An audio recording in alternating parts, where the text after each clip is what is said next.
What is up, everybody? J Nell here with another From Me to You, and this time we're going to talk a little about the illusion of safety. I don't know if you watch it all, but quick backstory on me. I'm originally born and raised in Salt Lake City, Utah. I now live in Los Angeles. When I first moved here, I moved to South Central LA. I lived in Long Beach for a while. Now I live in Los Angeles City in quote unquote safer neighborhoods statistically. So I've been living on my own now for almost 3 years, about 2.5 years. And in these past 2.5 years, unfortunately for me, the illusion of safety for me is now gone. It's been shattered. This is something that I've never actually felt before. I'm a pretty confident person. Not only that, I'm very social in the way of networking, and I know a lot of people. It's easy for me to talk to strangers that way, but I'm also comfortable by myself. I go to movies alone. I can go out to eat alone, and I'm comfortable like that. So, I walk by myself a lot, things of that nature. I've never really been, the only concern I've had with my safety was the fact that I was alone. You don't want to be out too late alone. You don't want to walk down, alleyways alone. The fact that I live alone, also something that I've been aware of. So that's kind of how I felt about safety. But all in all, I don't walk around scared, pretty confident. And unfortunately for me, I still walk around very confident, but as far as how I feel in my actual apartment has changed completely. So real quick, last year my apartment was someone attempted to break into it. I'm on the 4th floor. Someone attempted to break into my apartment from the outside. And the only way they could have done this was to balance on the outside of the fire escape and my window ledge. You cannot reach the window unless they're 7 foot tall. You can't reach my window from inside the fire escape. They had to be on the outside of the fire escape, dangling balancing act on my window ledge. When I came home, someone had cut the screen in a straight line, reached through, broke the window. What saved me is that I have a metal bar in between my screen. They pushed that bar all the way in. They even bent the bar at the top. They couldn't get past the screen. So that's what saved me. Here's what scared me. My apartment faces the busiest street, super busy. They broke in from the outside. That's not something you're going to do in the daylight on a crazy busy street. Crazy busy, trucks, the whole nine. Very busy street. There's a 7-Eleven on the corner. Very busy street, okay? So you're not going to do this in the daytime. You're going to do this at night. Here's the thing. When I leave in the morning, there's only about 45 minutes left of daylight, or of nighttime left. That's it. Then the sun rises. This was done immediately after I left for work. This was done by someone who knows when I leave for work. Possibly even in my own building. I have over 100 units in my building. So this was done by someone who knows what time I leave for work and also knows that I don't have a man sleeping in my bed. Because when you leave before sunrise, it's very likely that someone could easily still be in your apartment, but clearly they knew that that wasn't the case. So I'm being watched. And my car was broken into 2 weeks ago. And probably by a homeless person. The seat was laid back. They clearly slept in the car. They stole like all the napkins. That's a homeless person or a drug addict, you know what I mean? So my car was broken into. Then my car was towed yesterday because of a supposed posting for leaf trimming. Here's the thing. Over 20 cars were towed off my street, which means the posting, either it wasn't clear, it wasn't there. Either way, Los Angeles has been investigated for doing this in the past. So I know that they got us. Over 20 cars were towed. Okay, so at this point, I'm just feeling like my apartment's not safe. Everything in my apartment's not safe. I'm not safe. My car's not safe. And my bank account's not safe. And that's how I feel. Middle of the night, I woke up because I heard a noise at that window, the same window that was broken into. Of course, it's been raining, so it was a wind or something like that. Got up in the middle of the night. I nailed the window shut because I couldn't sleep. I nailed the window shut. You can't even open my window from the inside. The next day, I proceeded to go to Home Depot to buy a board to board the window shut. It was at that moment when I realized, holy crap, I'm scared to be in my apartment.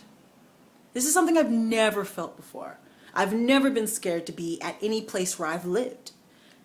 So I just it's a new feeling, trying to handle this in the right way. Rather than boarding up my windows, I've decided to move. I'm going to move closer to the people I know and my friends here. And I'm only about a 10-minute drive away, but I'm going to get within walking distance. Now, the other thing that's changed is I'm much more aware of the fact that I'm a woman. Again, like I said before, as far as my safety is concerned, I've been concerned with the fact that I was alone, not necessarily the fact that I'm a woman. I never really thought that I was any less safe because of that. Well, things have happened, things that I didn't really pay attention to before, but now kind of all making sense. Things like I used to work a lot of overtime, 10-hour days. All my overtime was taken away from my job, and getting a little new job too. All the overtime was taken away, and one of my neighbors, not in the building, but one of the neighborhood neighbors, asked me, hey, I noticed, did you change jobs? I said, no, why? I noticed you're coming home a lot earlier lately. This is a man whose face I really can't pinpoint. I just know that he lives in the neighborhood, but I don't really know what he looks like. I don't know his name, but he knows that my schedule's changed. I was followed into my building by someone who I thought, this is when I first moved in here, thought someone who lived here. No, he followed me all the way into the exercise room and proceeded to hit on me. That's when I realized you can't just leave the door open when you walk into your building. Like someone else who doesn't live in my building but just lives in the neighborhood. I was a couple blocks away from my apartment building, okay, walking to the store. He says hi. I say hi back. He says, oh, you spoke. You never speak. You always have your headphones on and you never speak. Talks to me a little bit.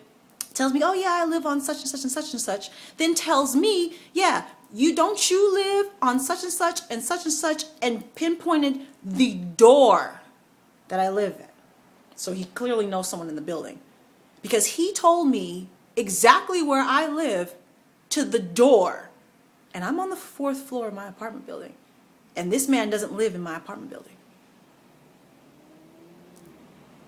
You know, my father kept telling me, you know, you're in a big metropolitan city with a lot of people, which means there are a lot more creeps. And you're a single woman. Whenever a woman doesn't walk around with a man all the time, or at least a group of people all the time, you got eyes on you. You're being watched. Thought my dad was freaking out. Thought my brothers and my male friends and stuff were just tripping. But I've had 3 or 4 different men tell me exactly where I live. And tell me that my schedule's changed. And I don't know any of them by name and can't pinpoint their face. And a couple of them don't even live in my building. And they're telling me where I live and that my schedule's changed. Coupled with the car breaking into and my house being broken into. So I'm moving out. Obviously, I think I said that before. I'm obviously moving out.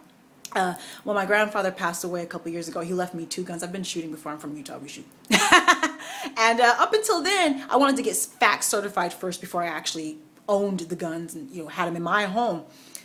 First thing I'm jumping to now is I gotta get those guns. I already have a bunch of different things for my family. Ever since I moved to California, you know, smaller town folk, they sent me all kinds of tasers and pepper spray that looks like makeup and pins and I have all kinds of stuff. And all that stuff just makes you feel better. That's it. You just feel better. So I'm not going to walk around all scary. That's not in my nature. However, I am going to move and take the necessary steps to get closer to the people that I know. The other thing that's changed, that I am sad that has changed, is I'm a city person. I'm a people person. Even when I do make my millions of dollars when I get paid, which is coming, I'm not the type of person to buy a house on the hill with gates and dogs and, you know, looking down at everybody else. I'm the type of person to get like a nice high rise in the middle of the city. I like to be around the people. The one thing that has changed for me now after all of this is I'm not ready to live on my own yet, financially, and there's other issues there. And when I am ready to live on my own again, it will be in a gated community. I no longer want to be this exposed. I want to be in a building where not only do you have to buzz to get into the building or have a key to get in the building, you also have to have a key just to get in the front gate. I no longer just want to be open and exposed to the people. And for me, that's sad because that's actually not me. If you know me, that's not me. But it's changed. It has changed. So those are my thoughts from me to you. Let me know your thoughts on safety. Let me know any stories. Talk to me about whatever. Talk to me. Take care. Goodbye.